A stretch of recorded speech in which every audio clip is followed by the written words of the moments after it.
பாடல் பாடசாலை மாணவ செல்வங்களின் விடுதி விழா நிகழ்வுகளின் வாயிலாக புலனறுவை உத்திப மண்டல கேட்போர் கூடத்திலிருந்து நேரடியாக இணைப்பினை ஏற்படுத்துகின்றோம். இங்கே இடம்பெறுகின்ற நிகழ்வுகளை உலக பேசும் ஊர்களில் புலனறுவுடைய பேஸ்புக் பேஜ் வாயிலாக உலகவால் எங்களுடைய அன்பு சொந்தங்கள் நண்பர்கள் பார்த்து வருகிறார்.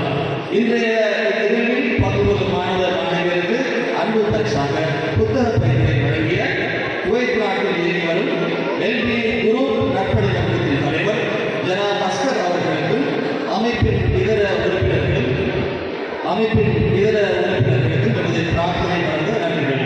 நிகழ்வினை ஆரம்பத்தில் உருவாக்குகிறார். ஒருவருக்காக சமயா அவர்கள்